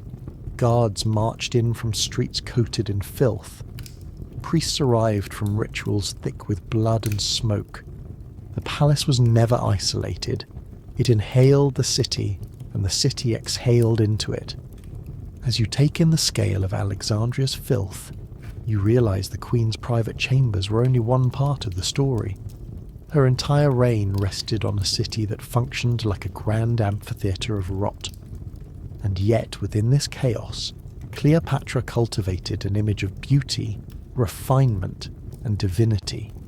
To maintain that illusion required endless labour, endless perfume, endless denial of the smells pressing in from every side. And just when you think the city's stench cannot be layered any thicker, another odour drifts into your imagination. Not sweat, not sewage, not fish, but smoke from burning oils and lamps. Cleopatra's palace and her city were lit by fire, and every flame left behind soot, smoke, and the acrid smell of oil gone stale. Light came at a price, and that price was breathing air as dirty as any market street. As night falls over Alexandria, the illusion of elegance slips into something darker. Cleopatra's palace does not glow with clean light, it smoulders. The flicker of torches, the flare of braziers, the hiss of oil lamps, all of it fills the air with smoke. Illumination in the ancient world was never pure. It was always accompanied by soot, by the greasy tang of burning oils, and by lungs that absorbed the byproducts of light as much as the sight of it. Egypt relied heavily on oil lamps for lighting, small clay vessels filled with castor oil, sesame oil, or animal fat.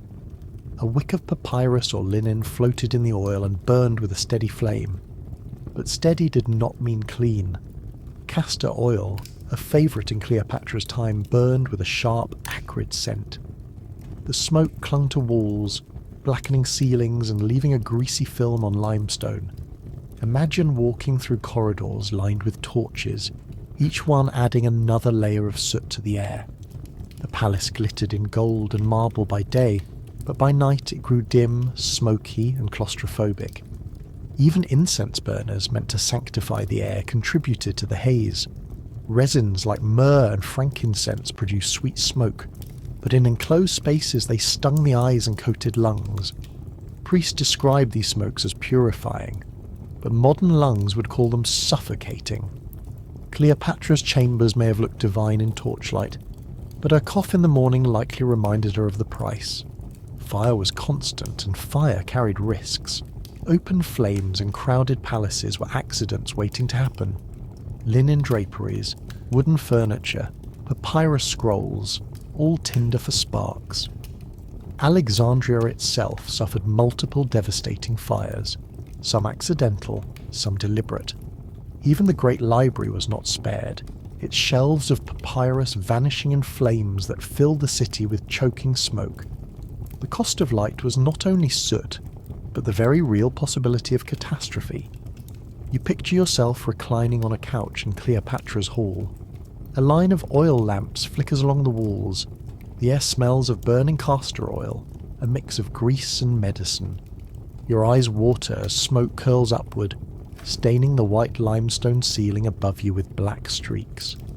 You inhale, and your lungs tighten. The heat of the flames adds to the suffocating air, already thick from sweat, perfumes, and incense.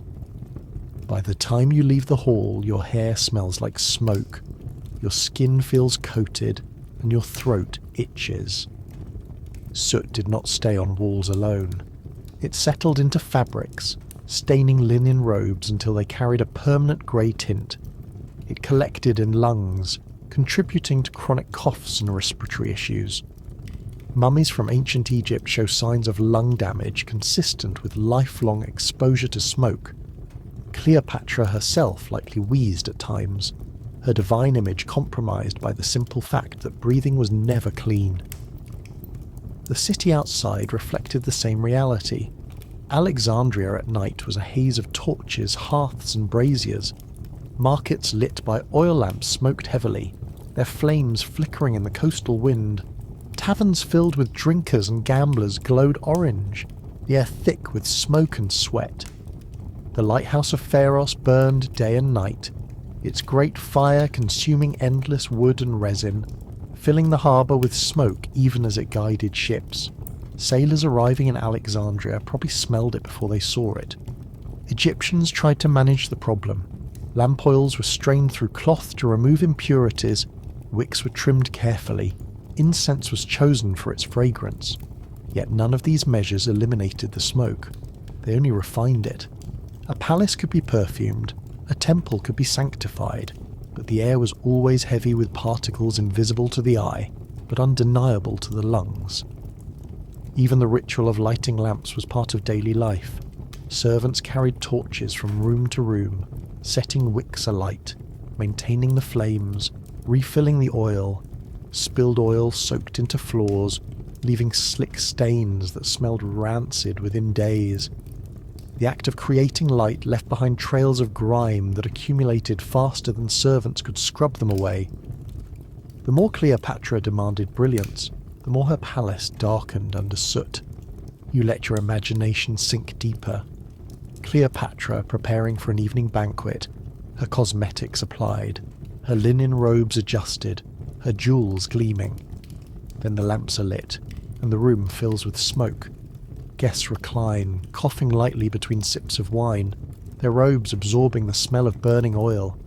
Flies circle around the lamps, drawn to the heat, falling into the oil and sizzling quietly. Every hour of elegance carried the soundtrack of crackling wicks and the smell of smoke seeping into every surface. The irony is that the palace was meant to display refinement, its walls painted in brilliant colours, its floors polished smooth, its ceilings rising high. Yet every night those same walls darkened, those same ceilings streaked, those same polished floors grew slippery with oil residue. No matter how divine Cleopatra appeared, her palace looked like a chimney from within. You breathe in one more imagined lungful of this world. Smoke layered on sweat, incense layered on rancid perfumes, soot layered on stone. Light came at a cost, and that cost was a haze that blurred vision, clogged lungs, and stained everything it touched. And as the night drags on in your mind, you hear another sound behind the crackle of flames.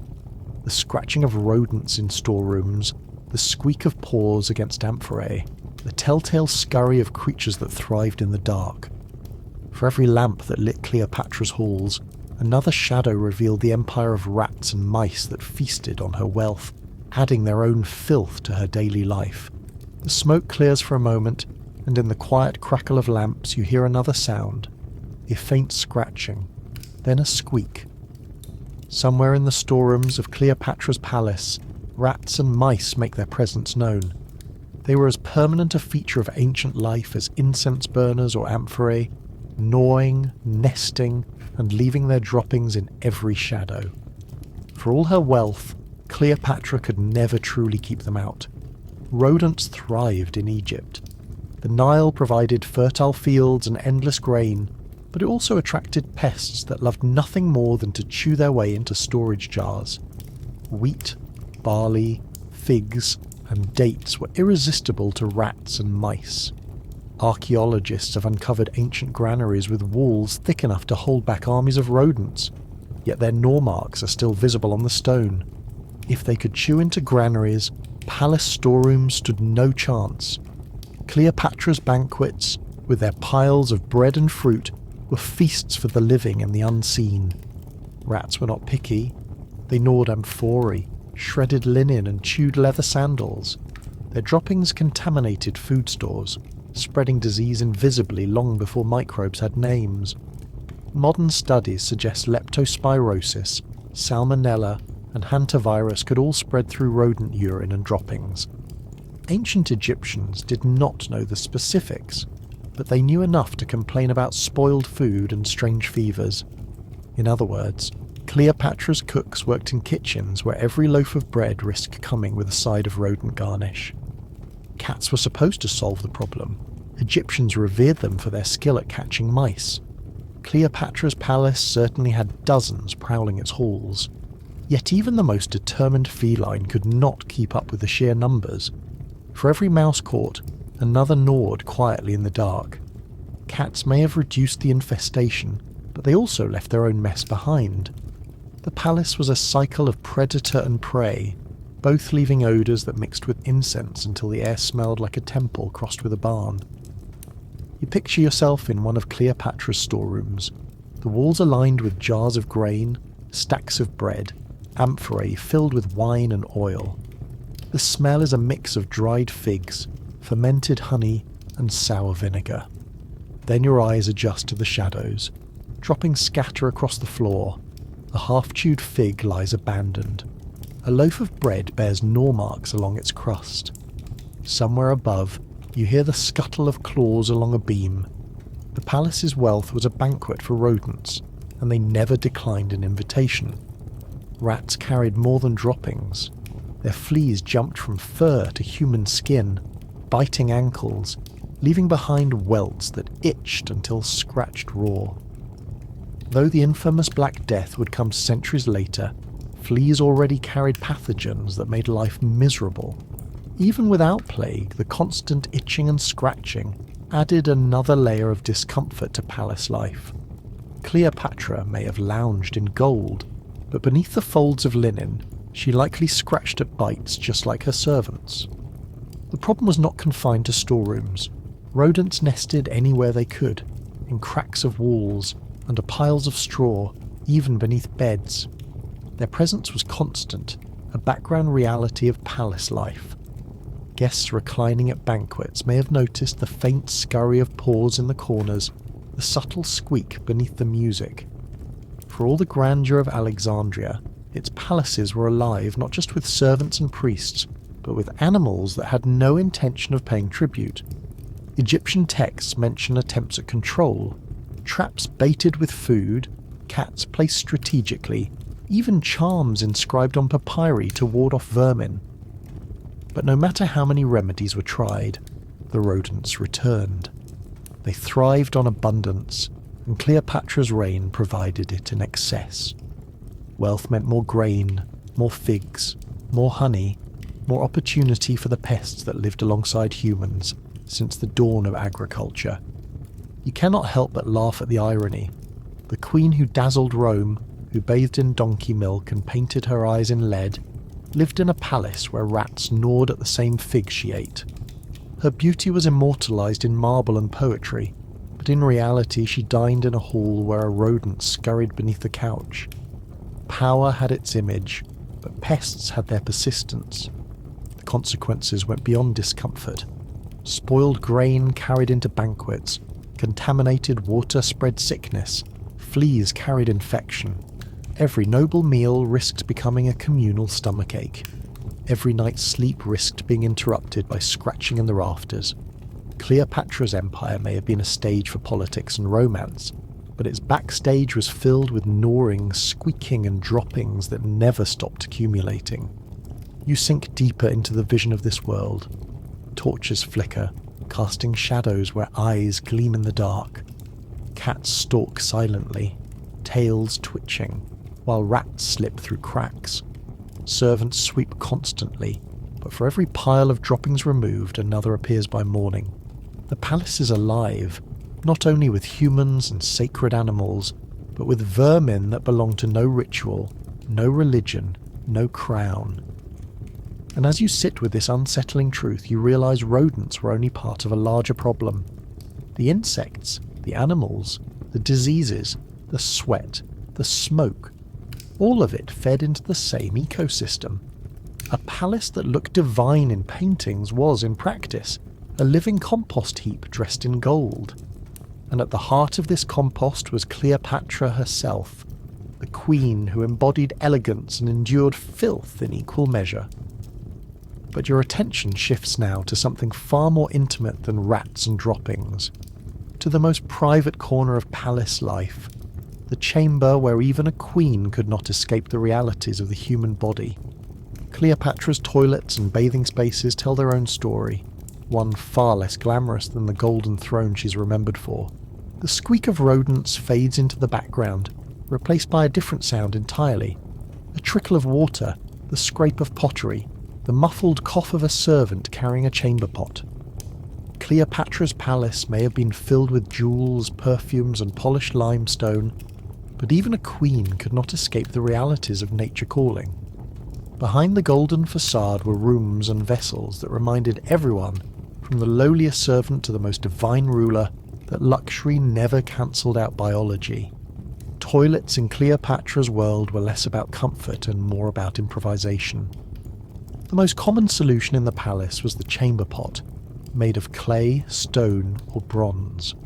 Elegant enough to sit discreetly in a corner, but never elegant enough to forget what it contained.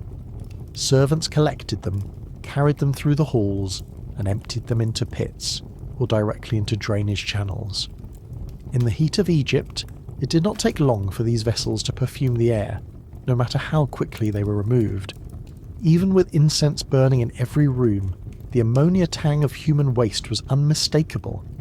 Some wealthier homes in Alexandria had latrines, simple stone seats over pits or chutes that carried waste away. In theory, the palace might have boasted such facilities too. In practice, they were rudimentary, a carved slab with a hole, perhaps with running water to flush, though more often the waste dropped into a pit or cistern below. Privacy was minimal, ventilation was poor. Sitting down meant enduring smells rising up from the depths, a daily reminder that even the grandest throne could not mask what flowed beneath it. What about toilet paper? Forget it. Egyptians wiped with whatever was available. Smooth stones, handfuls of sand, bits of broken pottery, scraps of linen too worn to reuse as clothing. Archaeologists have even found rolls of papyrus reused for the purpose. The image of Cleopatra, the queen who seduced Rome's most powerful men, crouching over a latrine with a piece of pottery shard in hand, is not one that appears in Hollywood films, yet it was her reality, just as it was for everyone else. Bathing carried its own indignities. Cleopatra is remembered for her infamous donkey milk baths, but those were luxuries, not daily hygiene. Milk soured quickly, turning her perfume soak into something closer to cheese soup if servants were not attentive. The smell lingered on skin, sticky and sour beneath her perfumes. On ordinary days, washing meant using basins of Nile water mixed with natron, a natural salt that scrubbed dirt but also dried and burned the skin. Servants poured water from jars over her body, catching the runoff in bowls, then discarding it into drains or pits. There was no flowing tub of clean water waiting to sweep the filth away. Each bath was an orchestrated performance, and each one left behind buckets of cloudy water smelling faintly of sweat, natron, and whatever perfumes were added in desperation. Even the act of rinsing hair was complicated. Oils were applied to keep hair glossy, but oils trapped dirt and dust. Washing them out with water alone was nearly impossible. Servants rubbed natron into the scalp, scratching at flakes of skin and lice eggs, rinsing with water that was rarely fresh. Imagine sitting on a stool while someone pours gritty water over your head, the smell of the Nile mixing with the sting of salt on your scalp. It was not rejuvenating. It was endurance disguised as beauty.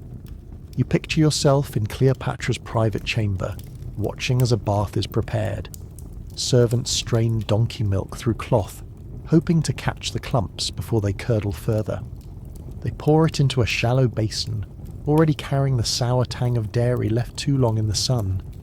Cleopatra steps in, reclining as attendants pour perfumes of rose or lotus into the mix, but the sweetness only half masks the sourness. When she rises, the milk clings to her skin, a residue that must be scraped and rinsed. The legendary beauty treatment was, in truth, closer to sitting in spoiled yogurt than basking in luxury. And then there is the issue of drainage. Bathwater, once used, had to go somewhere. Without modern plumbing, it was carried in jars and dumped into channels or courtyards. Wastewater mixed with refuse, chamber pot contents, and food scraps. The palace was constantly swept, but sweeping could never erase the fact that every bath, every toilet, every meal left its liquid legacy seeping into the ground.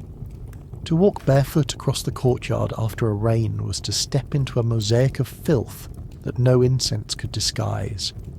The irony is that Egyptians prided themselves on cleanliness compared to many ancient cultures. They shaved their bodies, washed frequently, and valued perfumes as markers of civilization. Yet their tools were crude, their resources limited, and their climate unforgiving. Cleopatra may have smelled of frankincense when she entered a banquet hall, but hours earlier she may have crouched over a latrine using a piece of papyrus as toilet paper, then endured a rinse with gritty natron that left her skin raw. The divine image was painted over human reality, and the cracks were visible to anyone close enough to notice. You let your imagination settle into the palace routine, servants carrying chamber pots through corridors trying not to spill, attendants straining donkey milk while wrinkling their noses, scrubbers pouring natron water over linen sheets in an attempt to erase stains that never fully disappeared. The sounds of water sloshing, pottery scraping, and the soft hiss of incense as it battled endlessly against odours it could never fully conquer.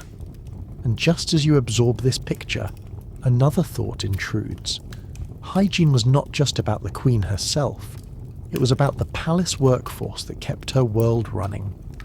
Hundreds of servants, guards, cooks, and scribes lived and worked within those walls, and their bodies added to the burden of smell and waste. To understand the full scope of Cleopatra's hygiene, you must not only imagine her bath, you must imagine the collective impact of an entire palace population that sweated, ate, defecated and bathed in the same confined spaces. The scent of donkey milk lingers in your imagination, but Cleopatra's hygiene was far from finished once she stepped out of her peculiar bath. Now came the endless rituals of grooming, the kind that transformed basic survival into a carefully orchestrated performance. Because while her bathes left her sticky with sour dairy and natron residue, her reputation for beauty demanded layers of powders, oils and cosmetics to cover what reality left behind. Hair was the first battlefield. Wigs were common in ancient Egypt, worn both for style and for practical reasons, since shaving the head reduced lice infestations. Cleopatra likely alternated between carefully oiled wigs and her own hair, each option carrying its own problems. Natural hair had to be shaved or plucked regularly to prevent lice, a process done with copper razors that tugged and scratched.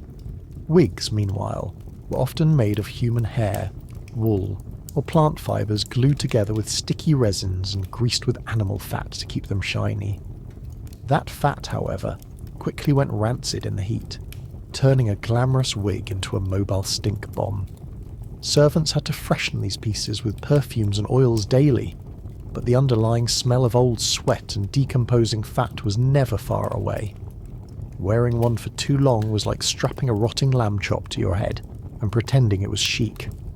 Makeup brought its own set of hazards. Cleopatra's eyeliner, famous in art and legend, was made with coal, a black powder of soot, ground galena, and sometimes lead compounds. Applied thickly around the eyes, it reduced glare from the sun and possibly offered protection against infections. But daily exposure to lead was less than glamorous. Over time it caused irritations, headaches, and a slow poisoning effect that gnawed away at the body while highlighting the eyes. Imagine smearing toxins across your eyelids every morning, knowing full well it burned but deciding the look was worth the risk.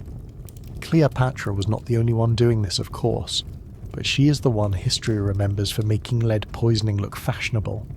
Rouge and lip colour came from crushed minerals and ochres mixed with animal fat or resin. Bright red lips in paintings were actually the result of someone smearing a mixture that tasted like dirt and grease, with the added bonus of potentially carrying parasites. Nail polish was made from henna, staining fingers a reddish orange that could last for weeks. Perfume oils masked body odour, but also soaked into skin, leaving a greasy sheen that caught dust and grit.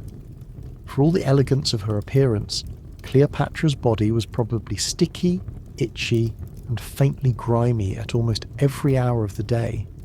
Even shaving had its grotesque side. Egyptians valued smooth, hairless bodies, but razors were crude, and depilation creams were made with caustic lime and other irritants. Applied to the skin, these creams burned away hair follicles while also burning the skin itself. Afterward, the smell of scorched hair and singed flesh would hang in the air, hardly the aura of divine beauty one expects from a queen. Servants may have rubbed ointments into the sores, but the discomfort lingered. Beauty in this world was pain, and that pain smelled strongly of chemicals and charred keratin. You can almost picture her daily ritual, an assembly line of attendants scraping, plucking, painting, and oiling every inch of her body, each one contributing their labour, each one enduring the smells and textures that the queen herself rarely acknowledged. For the servants, it was intimate and unpleasant work, a close-up of the human reality behind the divine mask. For Cleopatra, it was simply the cost of empire, the endless grind of maintenance required to keep the illusion alive. And still, parasites thrived. Lice did not vanish just because a queen applied oil to her hair or wore wigs. Fleas lurked in bedding, carried by palace cats and dogs that wandered the halls freely. Even mosquitoes, buzzing endlessly around the Nile Delta, left their marks. Baths and perfumes disguised the itching temporarily, but scratching was inevitable. Imagine Cleopatra, in the middle of a banquet, discreetly scratching her scalp under a golden wig, hoping no one noticed as servants fanned the stench of donkey milk mixed with perfume into the air. Hygiene extended to clothing too, and here the absurdities multiplied. Linen garments were light and airy, but they absorbed sweat quickly, staining yellow in the Egyptian heat. Washing them meant pounding the cloth in basins with natron and water, sometimes adding ash or clay. The results were scratchy, stiff fabrics that rubbed against raw skin, chafing as much as they cooled. Royal garments might be softer, but they still carried the residue of sweat, oils and perfumes, layering filth beneath luxury. Cleopatra's robes may have shimmered with gold thread, but to anyone standing close, they also likely smelled faintly of old sweat, incense smoke, and donkey milk. Personal hygiene items reveal even more about this contradiction. Archaeologists have uncovered tweezers, razors, and ear scoops in Egyptian tombs. Yes, ear scoops. A delicate little tool for scraping wax from ear canals, carried alongside combs and cosmetic jars. If Cleopatra used such tools, It meant part of her grooming routine involved someone digging into her ears to scrape out wax, then cleaning the tool afterward with whatever cloth was nearby. Regal, yes, but hardly the sort of image that fits on a coin or mural. The bigger picture becomes clear when you step back. Cleopatra's so-called beauty rituals were less about cleanliness and more about disguise. Every bath, every smear of kohl, every oil and perfume was an attempt to mask the smells, cover the sores, and distract from the parasites. She was not bathing in milk because it was cleaner than water. She was bathing in milk because it was a sticky, fragrant, theatrical gesture that made people believe she was otherworldly. Her hygiene was not an escape from filth. It was an elaborate performance that turned filth into fashion. And beneath all of this grandeur, she remained fully human. A woman who sweated in the heat, who scratched at lice, who endured the sting of depilation cream and the stink of rancid oils. A queen who needed servants to carry away chamber pots, scrape her skin raw with natron, and repaint her face with toxic powders that would one day seep into her bloodstream. History gave her the title of goddess, but her body told a different story, one far closer to the struggles of her subjects than she would ever admit. Now as you think of the queen stepping into her grand audience hall, perfumed and painted, you can almost smell the contradictions. Beneath the lotus blossoms and incense, beneath the rose oil and kohl, there is something sour and gritty that no amount of luxury could ever erase. And that in many ways is the truest image of Cleopatra's hygiene. If Cleopatra's body was a daily battlefield of oils, lice and perfumes, her dining habits were an equally chaotic campaign. Because food was more than sustenance in her world. It was performance, politics, seduction and ritual, all piled high on plates that carried the unmistakable fingerprints of ancient Egyptian hygiene, or more accurately the lack of it. The problem began with the Nile itself. On the surface it was life. It watered crops, carried fish, and sustained the empire. But it also served as a garbage chute, a communal bath, and the dumping ground for human and animal waste. Drawing drinking water from this source meant inviting parasites directly to the royal table. Schistosomiasis, a waterborne parasite that burrows into human skin, was rampant along the Nile. Symptoms included bloating, bloody urine, and liver damage. Even queens were not immune. Imagine Cleopatra sipping a cup of cool Nile water, unaware that microscopic worms were already setting up camp in her intestines, eager to establish their dynasty inside her digestive tract. Wine offered no escape.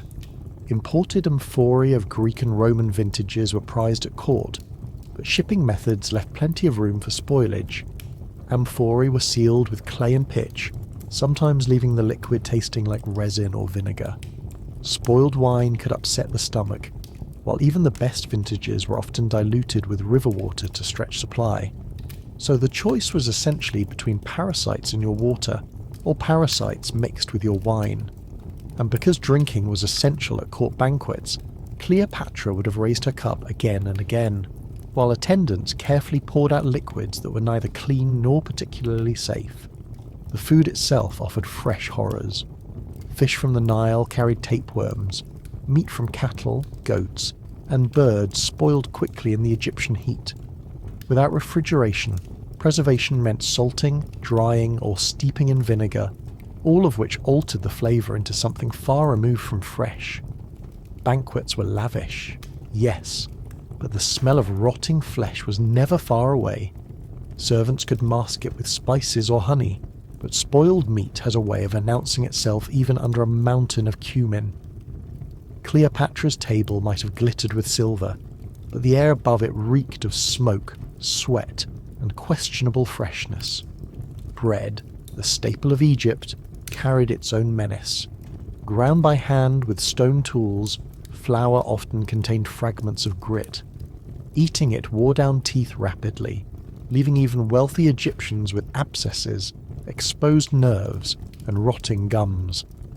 Archaeological evidence shows that dental disease was rampant among the elites, and Cleopatra herself likely suffered from painful teeth long before her 30s.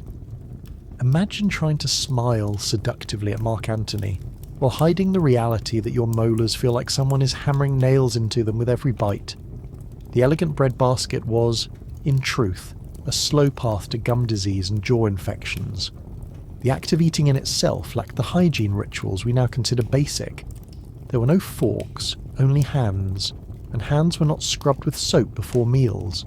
Soap as we know it was absent, replaced by natron or basic rinsing with water. Servants may have brought basins to the table for rinsing, but these were reused, the same murky water passed from hand to hand. So when Cleopatra reached for her figs or dipped bread into sauces, she was doing so with fingers that had only been swirled around in a communal bowl of warm water, touched by dozens of others. In effect, her banquets were petri dishes of bacteria, enjoyed under the flickering light of oil lamps and the steady hum of flies. Flies were everywhere. Ancient sources mention them constantly in Egyptian life, a constant plague that swarmed over food and people alike. Banquets included attendants whose sole job was to wave fans and shoo flies away from the queen's face. But flies always won in the end. They landed on meats, crawled across fruit, and spread whatever pathogens they carried from dung heaps directly onto Cleopatra's dinner plates. The more opulent the feast, the larger the swarm of insects it attracted, turning each meal into a buzzing competition between the queen's appetite and nature's determination to recycle food before humans could eat it. Dining etiquette was also far removed from modern hygiene. Guests reclined on couches while eating, their bodies angled awkwardly as they reached across shared platters. Saliva mixed freely in the process, as hands that plucked grapes also tore bread and dipped into sauces. Spilled wine soaked into mats, where it fermented and left a sour stench long after the meal was finished. Servants were responsible for cleaning, but their tools were limited to rushes, cloths and water. Over time, the very space where Cleopatra entertained foreign dignitaries would have built up layers of grease and grime that no amount of lotus incense could completely disguise. And then came digestion. Egyptians were fond of strong laxatives, many based on castor oil or crushed plants mixed into wine. Cleopatra likely used them as part of her beauty and health regimen, ensuring regular bowel movements in a world where constipation was both common and dangerous. But the results were less than glamorous. These remedies worked with startling efficiency, and they worked in palaces without modern plumbing. Somewhere in the palace complex, servants carried the aftermath in ceramic chamber pots, emptying them into pits or into the river. Royal dining, in practice, ended with the same smell as any peasant's hut, only magnified by the volume of food consumed at court. Even Cleopatra's famed banquets with visiting Romans were tainted by these realities. Ancient sources praise the extravagance, the sheer luxury of her meals, but they never describe the sour undercurrent of sweat, flies, spoiled food, and wine that had long since turned to vinegar. Behind the golden dishes and jewel-encrusted cups lurked the same issues faced by everyone else in Egypt.